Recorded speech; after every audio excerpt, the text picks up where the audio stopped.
They said I was raising a thief, that my son, my sweet, gentle 11-year-old Lucas, had stolen a diamond bracelet from my ex-mother-in-law's jewelry box. They looked at me like I was trash, like I was a failure of a mother. My ex-husband Jacob told me I was just bitter, that I should be grateful his family even let us in the door. His mother Barbara smiled that tight, satisfied smile, the kind that said she finally had proof I was never good enough. They thought I'd break. They thought I'd slink away, head down, ashamed and grateful for the scraps of their pity, but they didn't know me, and they sure as hell didn't know what I'd do to protect my son. They thought they'd humiliated us.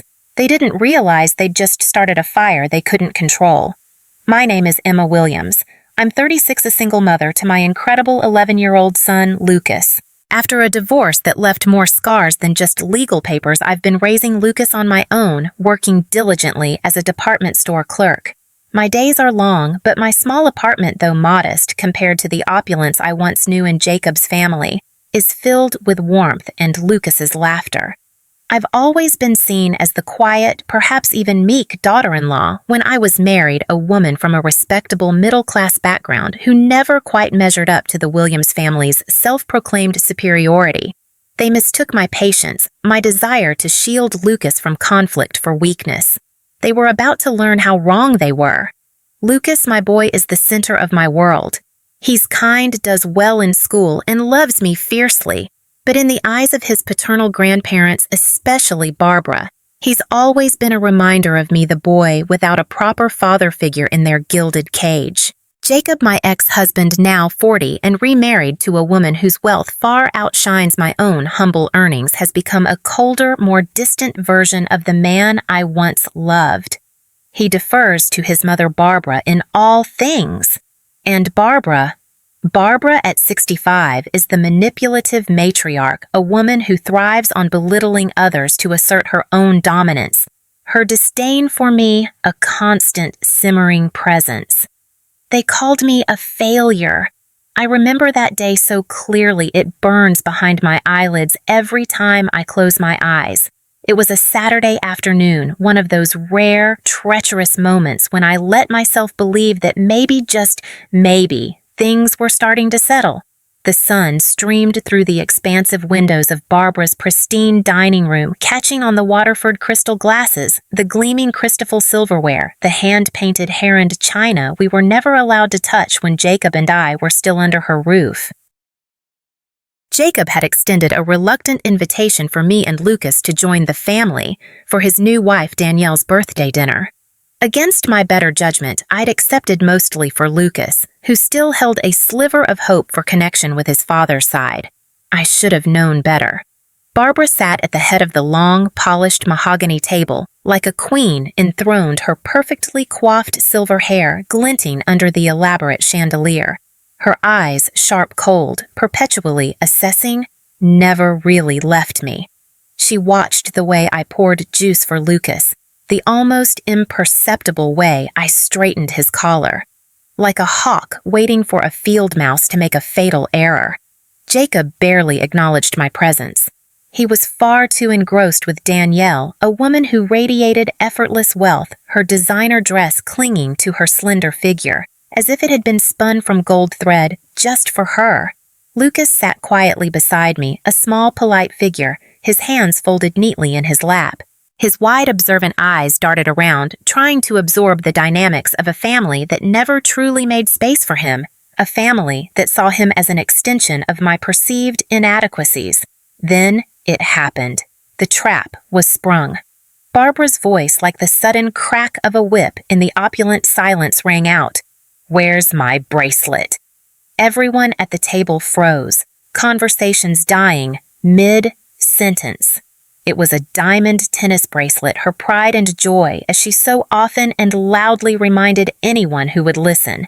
A gift from her late husband, a symbol of her status, her worth. She stood abruptly, her chair scraping back with a grating noise against the marble floor. She began a theatrical search of the antique sideboard, her hands trembling just enough to appear convincingly distressed. It was right here. She snapped her head, whipping around to fix the table with an accusing glare. I had it on this morning. I took it off before lunch. Now it's gone." A heavy, suffocating silence filled the room. You could hear a pin drop or perhaps the sound of my own heart beginning to pound a rhythm of dread. And then her eyes, like chips of ice, locked onto Lucas. A slow, cruel smile spread across her perfectly made-up face, the smile of a cat that has finally definitively cornered its prey. "Lucas, dear," she cooed, her voice dripping with a cloying false sweetness. "Would you mind emptying your pockets for us?" I felt the air whoosh out of my lungs as if I'd been punched. Lucas's eyes, wide and innocent, darted to mine, then back to his grandmother. His hands began to shake as he stammered, I didn't take anything, Grandma." Barbara's tone turned even more syrupy thick with feigned concern. "It's okay, sweetheart. We know you're a good boy. Just show us your pockets. Let's just clear this little misunderstanding up right away." Jacob folded his arms across his expensive suit jacket, his expression darkening, his jaw tight. "Lucas, do as your grandmother says. Now." "Jacob." I started, my voice sharp with warning, but he cut me off, his eyes cold and hard. "Emma, let's not make this a bigger deal than it already is. Just let him show us. If he has nothing to hide, there's no problem." His words were a clear dismissal of my parental authority, a clear alignment with his mother. Lucas's lower lip trembled, his small hands shaking visibly now dipped into his pockets. He pulled out a crumpled napkin, a well-loved Lego piece, and a half-used eraser. No bracelet. A tiny flicker of relief went through me, quickly extinguished by Barbara's next move. Her eyes narrowed. With a dramatic sigh, she swept across the room like a gathering storm cloud, her designer heels clicking sharply against the polished hardwood. She snatched Lucas's small school backpack from the back of his chair. "Well, if it's not in his pockets," she said, her voice tight with a faux politeness that was more menacing than overt anger. "Let's just see what's in here, shall we?" "Barbara, stop it. That's enough," I cried, rising from my chair, my own anger beginning to boil. But Jacob's hand shot out his fingers like steel bands, grabbing my arm, holding me in place. "Let her, Emma," he muttered, his voice low and dangerous. "If Lucas didn't take it, then there's nothing to worry about. Is there?" I wanted to scream, to claw his hand off me, to shield my son. But Lucas was watching me, his eyes wide with terror and confusion. So I swallowed the acid fury bubbling up in my throat, my own fear for him a cold knot in my stomach. Barbara unzipped the backpack with slow, deliberate theatricality, as if she were a magician about to reveal her grandest illusion. And there it was, the diamond bracelet, nestled innocently on top of Lucas's colorful math workbook. A collective gasp, a symphony of feigned and genuine shock filled the room. Lucas burst into tears, great body-racking sobs. He shook his head frantically from side to side. I didn't take it, Mom. I didn't." Barbara clutched her chest dramatically, her face contorting into a mask of Oscar-worthy heartbreak. "Oh, Emma," she lamented, her voice dripping with false pity. "I knew you were struggling since the divorce, but to teach your son to steal?" From his own family, Jacob's voice was cold, razor-sharp, each word a deliberate cut. "This is what happens when you raise a boy without discipline, Emma. This is what happens when a mother is inadequate." He then added, his voice laced with contempt as he looked directly at me. "You're a useless mother, always have been. Probably just trying to get your hands on more of our money, teaching your son to be a little gold digger, too." I felt my heart crack, the pieces scattering like shattered glass. The accusation against Lucas was horrific, but Jacob's words, his utter betrayal, his vile slander, that was a deeper wound. "No," I managed my voice, hoarse, choked. "No, this isn't right. Lucas didn't do this. He would never." Barbara let out a soft, pitying sigh, the sound like nails on a chalkboard. "Denial won't help him, Emma. Or you. Perhaps it's time you finally accepted that you're simply not capable of raising him properly." The words meant to break me hit like a physical slap. I looked at Lucas, his face blotchy and red from crying tears streaking down his pale cheeks. He clung to my arm like a lifeline, his small voice trembling. "Broken, Mom. Please, Mom. I didn't. I swear I didn't. And in that moment, looking into his terrified, tear-filled eyes, a cold certainty washed over me.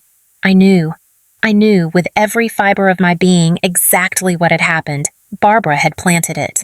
She had orchestrated this entire cruel charade to humiliate me, to discredit me, to finally irrevocably prove to Jacob, to Danielle, to anyone who would listen that I was an unfit mother, that Lucas was a badly raised child, that neither of us deserved to be associated with the pristine name of Williams.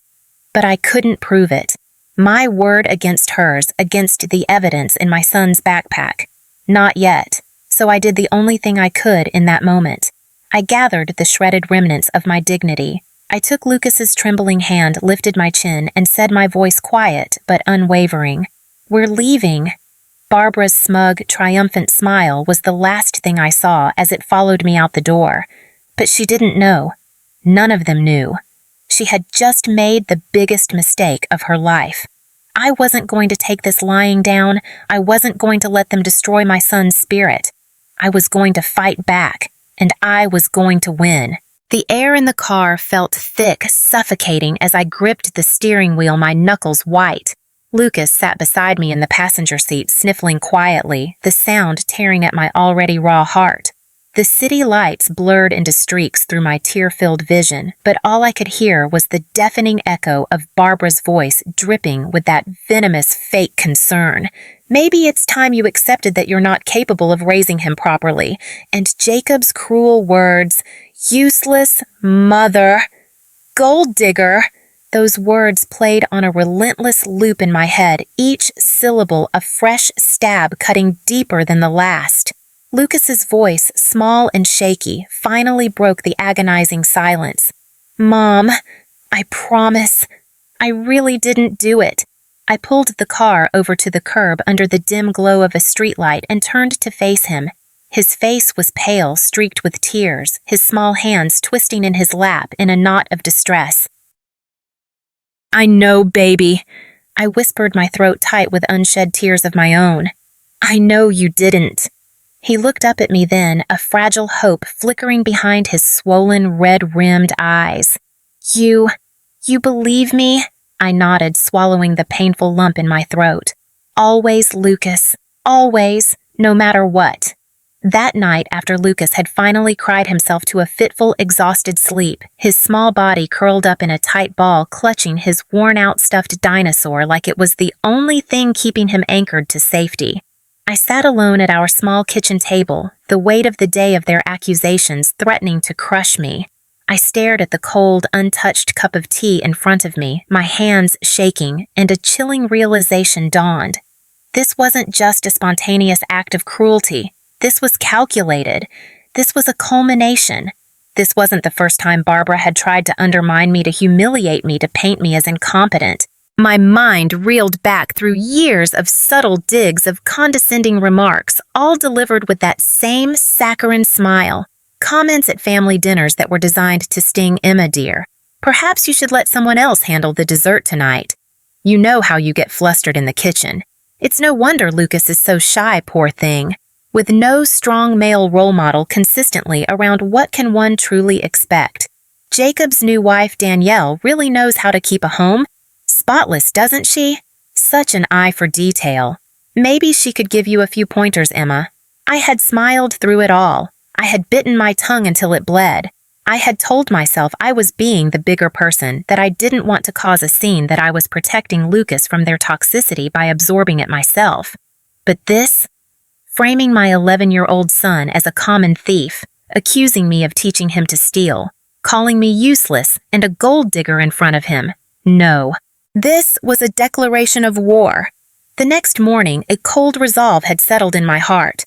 I dropped Lucas off at school, plastering a reassuring smile on my face. I kissed his forehead, told him I loved him more than words could say, and promised him with a conviction I didn't entirely feel yet that we would get through this together, that I would fix this. Then I went back to our quiet apartment and opened my laptop. My mind, which had been a whirlwind of pain and anger, was now sharply focused. Barbara was arrogant. She believed herself untouchable. Arrogance led to carelessness. I started where I had found a sliver of doubt before: social media. I meticulously combed through every photo from Danielle's birthday dinner, every post, every tag. My hands trembled as I zoomed in on that one wide shot of the dining room again. Barbara near the sideboard, the glint of gold, the bracelet in her hand, the timestamp a full 15 minutes after she had loudly proclaimed it missing.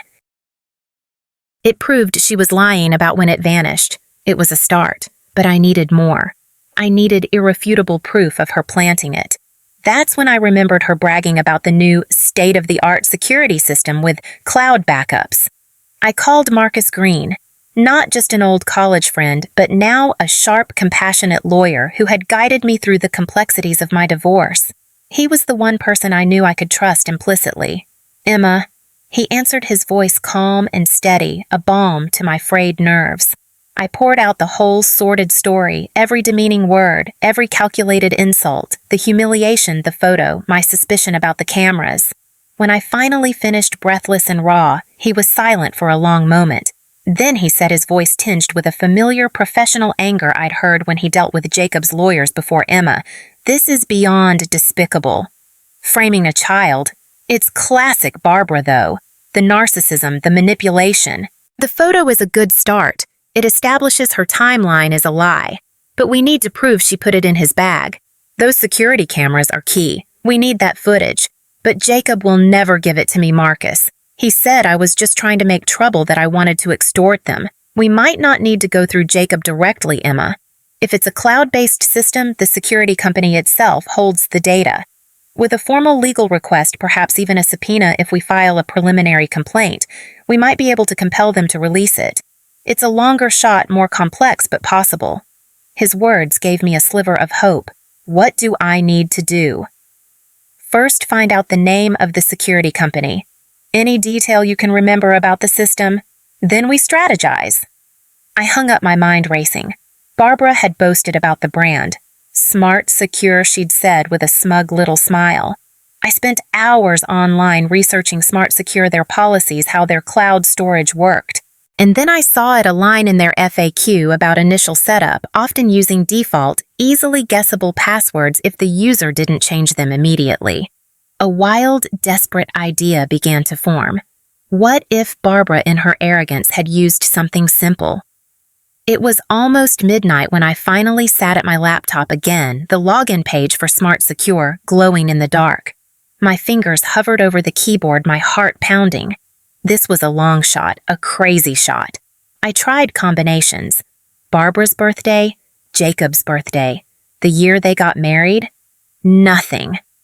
Then a vivid memory surfaced: Barbara cooing over her fluffy white Maltese princess. She'd had that dog for years, and she wasn't particularly imaginative.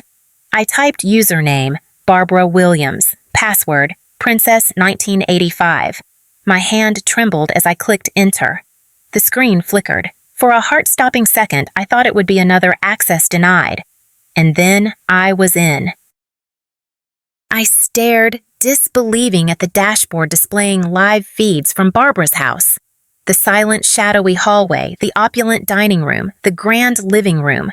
My breath caught in my throat. I navigated to the archive section, my fingers clumsy. Playback history. Last 30 days. I scrolled back to the date of Danielle's birthday dinner, the date seared into my memory. The file for the dining room camera loaded, buffering for what felt like an eternity. And then, there it was. Barbara. Crystal clear. Standing by the dining room sideboard hours before any guests arrived. She glanced around furtively, a quick, shifty movement checking over her shoulder like a villain in a low-budget movie. And then, as clear as day, she opened the ornate jewelry box, took out the diamond tennis bracelet, and with a small, almost imperceptible smirk, slipped it not onto her wrist, but into her expensive leather purse. I sat frozen, staring at the screen, my heart thundering in my chest like a trapped bird. She had it all along. But she wasn't done. The premeditation was chilling. The footage jumped to later that evening during the party. I watched, my stomach churning as she orchestrated her little drama.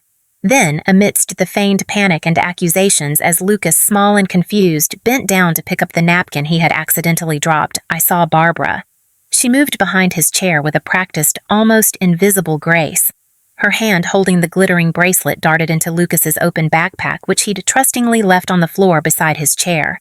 She straightened up, her face a perfect mask of innocent concern, just as Jacob's voice could be heard demanding Lucas empty his pockets. It was all there. The setup, the plant, the cold, calculated cruelty. A cold, fierce fire, a mother's righteous fury surged through me. This wasn't just suspicion anymore. This was undeniable proof. This was my weapon. I called Marcus first thing the next morning. His voice was sharp, instantly alert. "You sound different, Emma. Did you find something I haven't, Marcus?" I whispered, my voice tight with a maelstrom of emotions. "I have the video. All of it. Good God, Emma. How?" He sounded stunned. I quickly explained my desperate guess with the password. There was a pause. Then he chuckled a dry, admiring sound. "Never underestimate a determined mother with a laptop. Okay, we move fast. Download everything, multiple copies. Secure it. Before they even suspect you have it, before they can think to delete it." He guided me through the process. That evening, I sat at our small kitchen table with Lucas holding his small, trusting hands in mine. "Sweetheart," I said softly, looking directly into his earnest eyes. "Do you trust me to make this right?" He nodded without hesitation, his gaze unwavering. "Always, Mom." I squeezed his hands gently. "Then we're going to fix this. I promise you." And I meant it with every fiber of my being. The next day, my resolve like iron, I called Jacob. "Jacob," I said, my voice calm, devoid of any pleading, any weakness. It was the voice of a woman on a mission. "I need you to gather the family. Barbara, Danielle, anyone else who was there that night. Tonight, at Barbara's house." He scoffed, his tone dripping with disdain. "And why would I do that, Emma? So you can create more drama. Haven't you embarrassed yourself and Lucas enough?" I took a slow, deliberate breath, steadying myself against the fresh wave of his contempt. "No, Jacob, not to create drama. So I can end it, once and for all."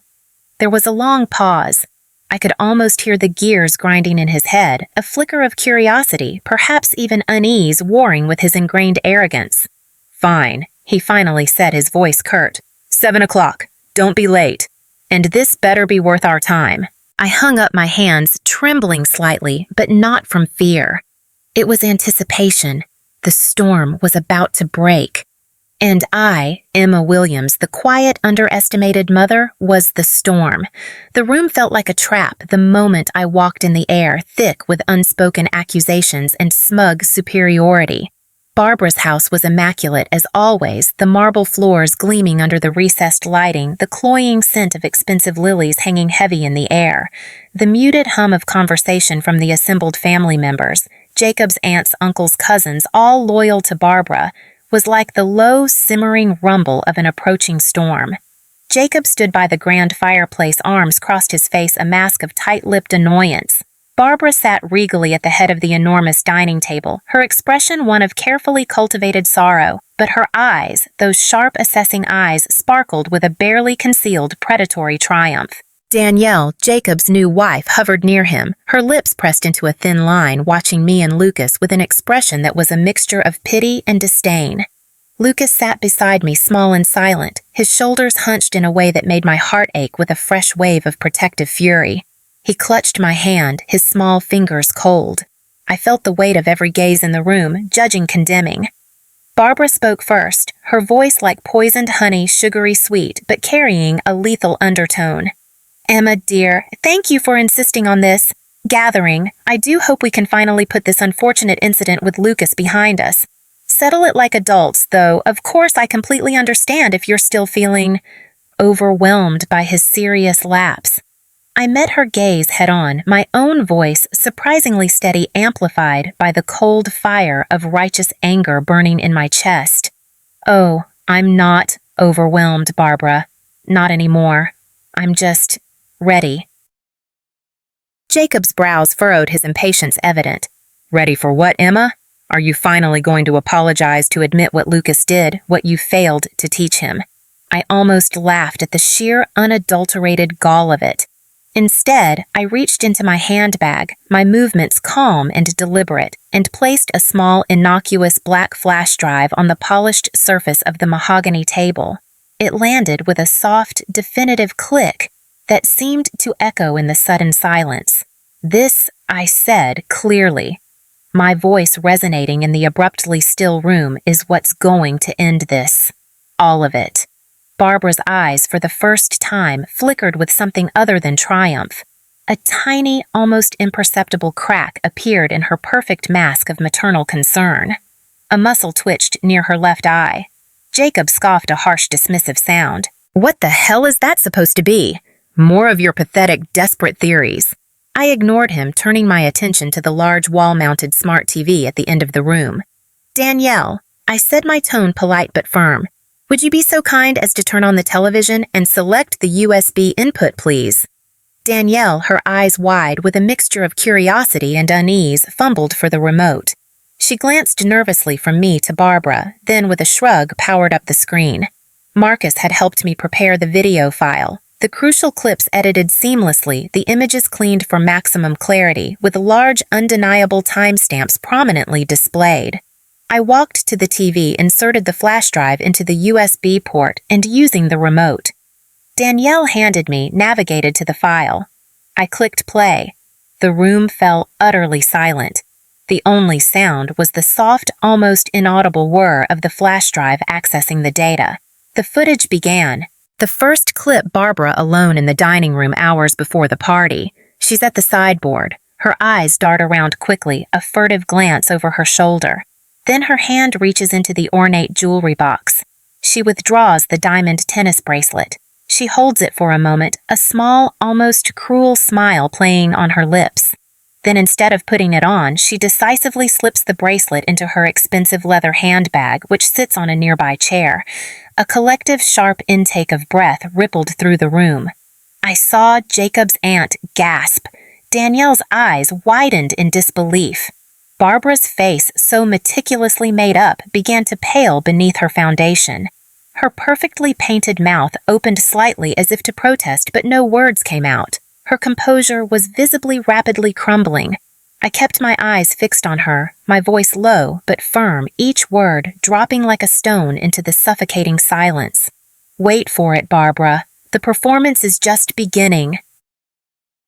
The next clip played. The scene during the dinner party. The camera angle from the corner of the dining room was wide, capturing the whole table. It showed Barbara in the midst of her dramatic discovery of the missing bracelet. Then, as Lucas, small, confused and flustered by the sudden attention, bent over to pick up the napkin he had accidentally dropped from his lap, Barbara, moving with a swift serpentine grace that belied her age, glided almost imperceptibly behind his chair. Her hand, holding the glittering diamond bracelet retrieved moments before from her purse, dipped with chilling precision into Lucas's unattended school backpack. She straightened up instantly, her face a perfect mask of serene, innocent concern, just as Jacob's angry voice could be heard off-screen, sternly commanding Lucas to empty his pockets. Lucas, sitting beside me, let out a small, choked gasp. His fingers gripped the edge of the table so hard his knuckles were bone white. He looked from the horror unfolding on the screen to his grandmother, his eyes wide with a mixture of dawning, devastating understanding and profound betrayal. Jacob stared at the screen, blinking rapidly, his jaw slack. He looked as though the floor had vanished from beneath his feet. Danielle's hand flew to her mouth, her eyes wide with shock and dawning revulsion. Barbara's mask didn't just crack this time, it shattered into a million pieces. That's not what it looks like," she sputtered, her voice, shrill, cracking a pathetic parody of her earlier regal tone. It's been doctored.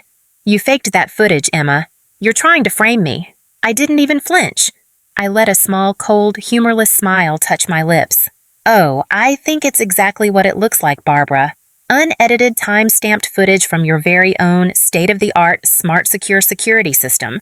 The cloud you see doesn't lie, and it has a very good memory." Jacob finally tore his horrified gaze from the screen and turned to his mother.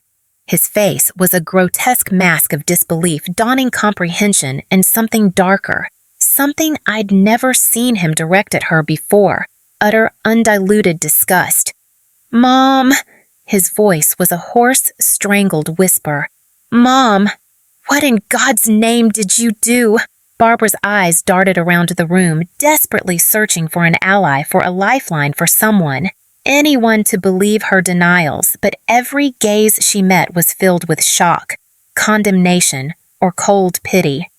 Danielle looked as though she might physically recoil from her. She tried one last pathetic attempt to regain control, her voice high-pitched and strained. It was a misunderstanding, a terrible misunderstanding. I was worried about the bracelet I must have. I must have put it in his bag for safekeeping, and then I forgot. Yes, that's it. The excuse was so flimsy, so transparently false, it was almost insulting. I cut her off, my voice now like a shard of ice, each word precise and deadly.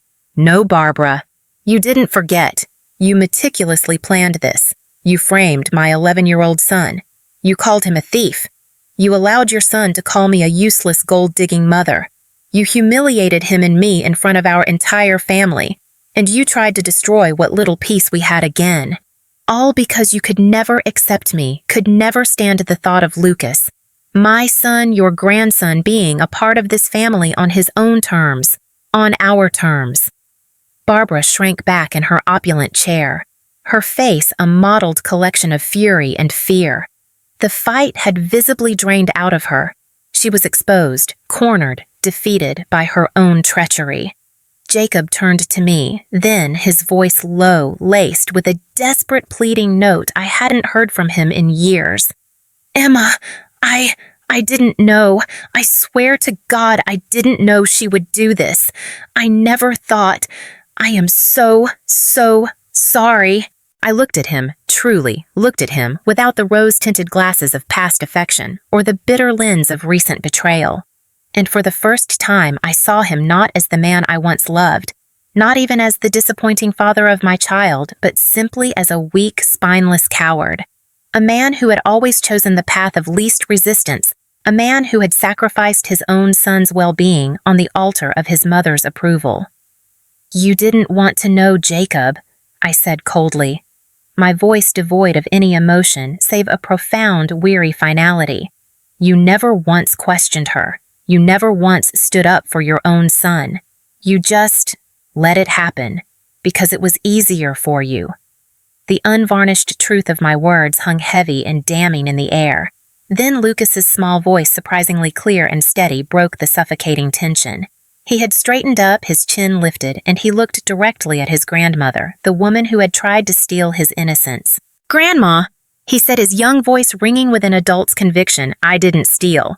You lied." Barbara's eyes snapped to him, and for a fleeting, almost imperceptible second, I thought I saw a flicker of something akin to shame, perhaps even guilt, or maybe it was just the raw animal fear of complete and utter social ruin. I just wanted what's best for this family," she stammered weakly, her gaze falling to the polished table, unable to meet her grandson's unwavering stare. Lucas sat up even straighter, his small shoulders squared with a newfound heartbreaking dignity. His voice gained a strength that made my heart swell with a fierce, painful pride. "I'm part of this family too, Grandma, or at least I thought I was." And in that moment, I felt something profound shift within him, within the very atmosphere of the room. He wasn't a scared, defeated little boy anymore. He was finding his voice. He was standing up not just for himself, but for us, for the truth. For his honor. I turned back to Jacob, my voice quiet now but as firm and unyielding as tempered steel. "I am filing a defamation lawsuit against your mother, Jacob, for slander, for the intentional infliction of emotional distress upon a minor, and for the damage she has tried to inflict upon my son's reputation and my own. Marcus Green has all the paperwork drafted and ready to file tomorrow morning.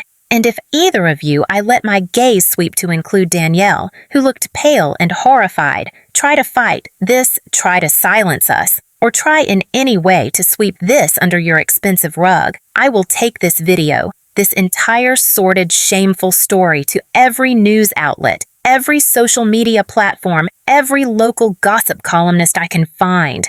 Your precious family name, your carefully curated reputation, all of it will be dragged through the mud for the entire world to see.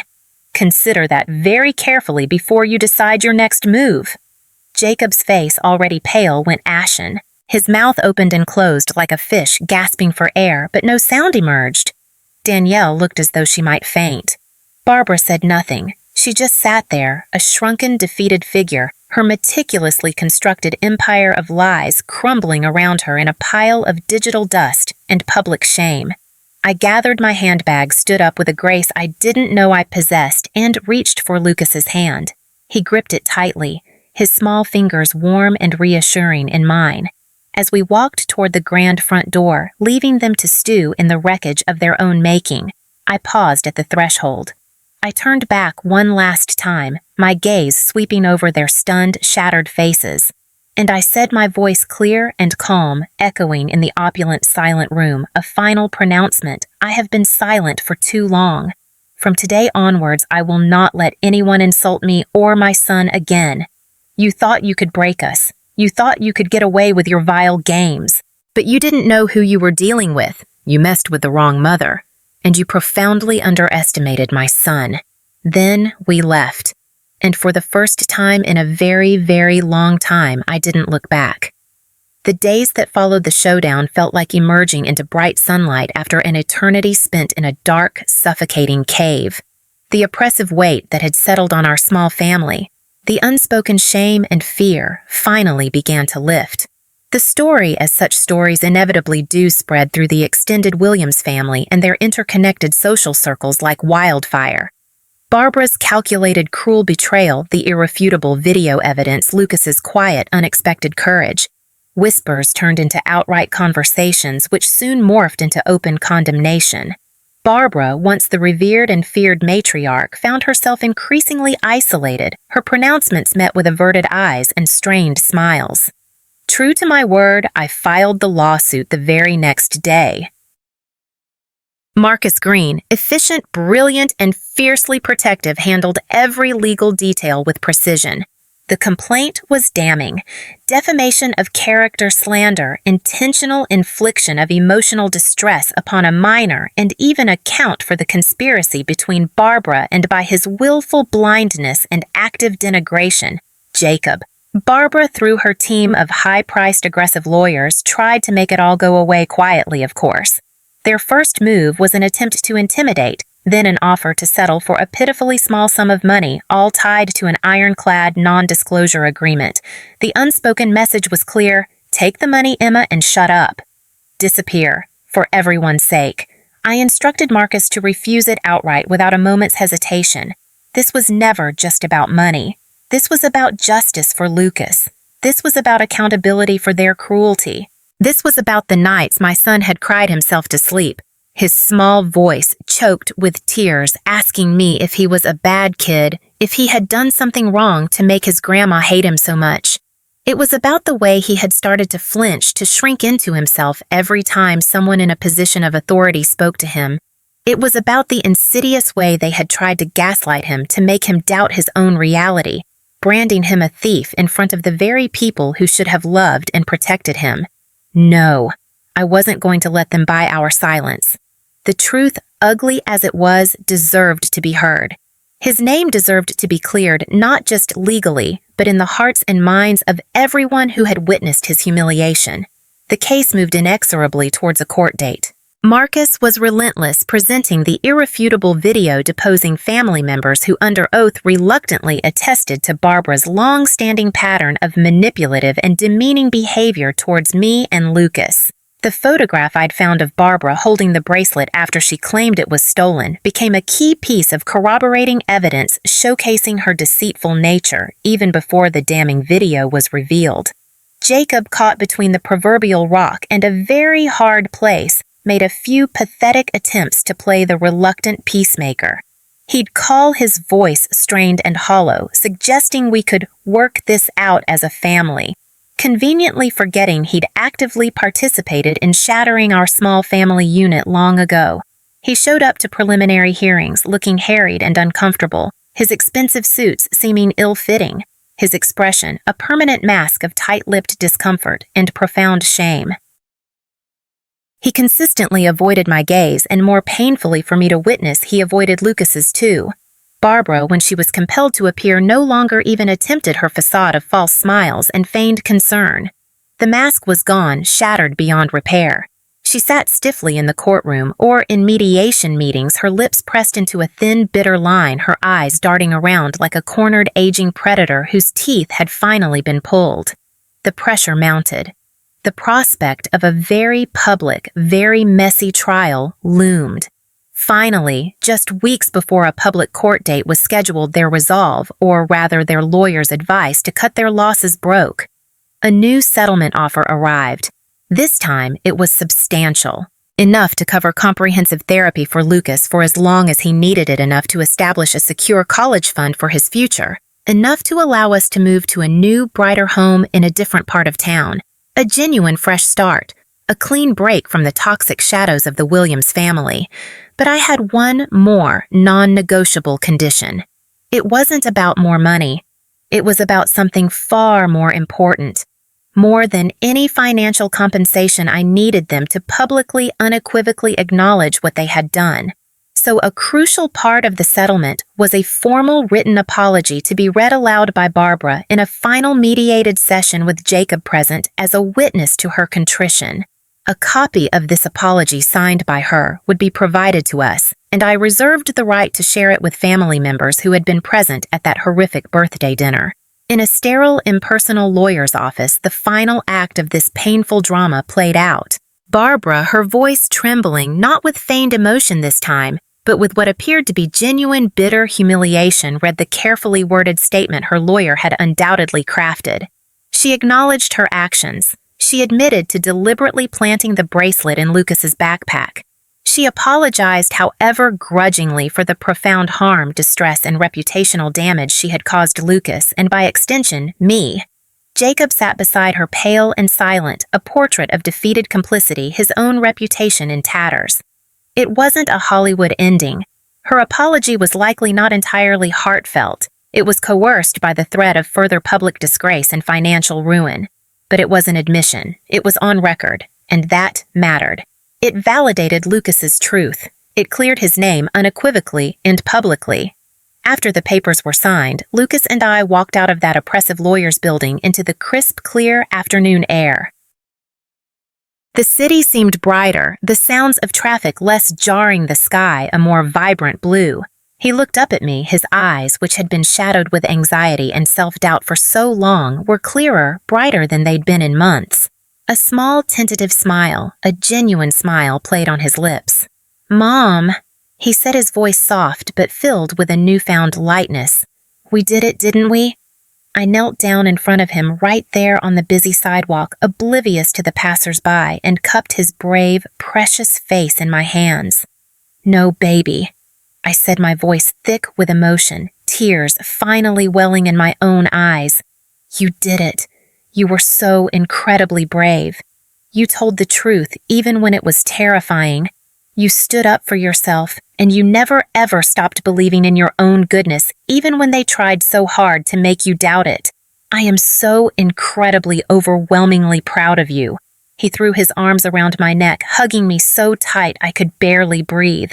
And I held him, my own tears finally falling freely. Tears of relief, of vindication, of a love so fierce and protective, it felt as though it could move mountains. And for the first time in what felt like an eternity, I let myself breathe truly deeply. Breathe. Life didn't magically transform into a fairy tale after that day. The scars, though fading, remained. Barbara, I heard, through the family grapevine, retreated into a self-imposed, bitter isolation, her social standing in her community irrevocably damaged. Jacob remained distant, our already fractured relationship now completely and permanently severed. He made some half-hearted, awkward attempts to reconnect with Lucas, but the delicate tendrils of trust had been brutally torn, and Lucas, while always polite, was understandably wary. I didn't push him. Healing would take time on his own terms. But it didn't matter what they did or didn't do anymore. We were free from their toxic orbit. We had closed that chapter. I had my son, and he had his truth, his spirit, his light back. Lucas slowly began to blossom again. He returned to school with his head held a little higher each day.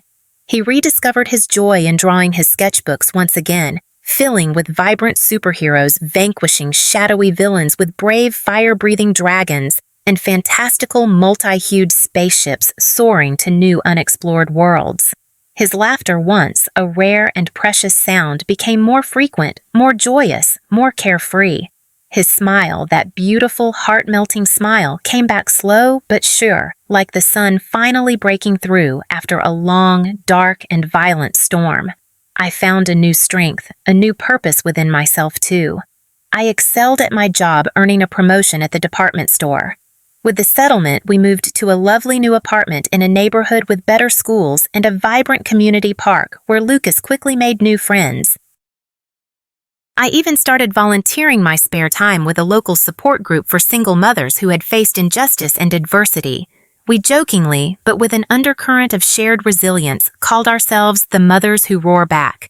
I shared our story, offering a listening ear, a word of encouragement, helping other women find their voice, their fight, their own path to justice. And every night when I tucked Lucas into his bed in our new peaceful home after our bedtime stories and whispered hopes and dreams, I would kiss his forehead and whisper the same thing into his soft, sleep-rumpled hair. "I'm so proud of you, my brave boy. You are good. You are kind. You are strong. And you are so, so loved." Because he was. Because he is. Barbara, and by extension Jacob, thought they could break us. They thought they could crush a single mother working her fingers to the bone, and her quiet, gentle son with their wealth, their influence, their casual, calculated cruelty. They thought they could silence us with shame and intimidation, but they fundamentally misunderstood. They made a fatal miscalculation. I am not weak. I am a mother.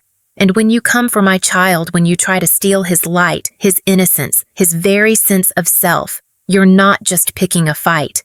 You're not just starting a minor skirmish. You're starting a war, and I will fight that war every single day with every fiber of my being, with every breath I take until justice is served and my child is safe and whole again. Lucas knows that now. He knows his mother will move heaven and earth for him, and Barbara, Jacob. They know it too. They learned it the hard way. When you protect your child, you don't just save a child. You save your whole world. And maybe, just maybe, in a world that so often feels profoundly unjust, that hard-won truth that reclaimed peace, that victory for a mother and her son is more than enough. It has to be.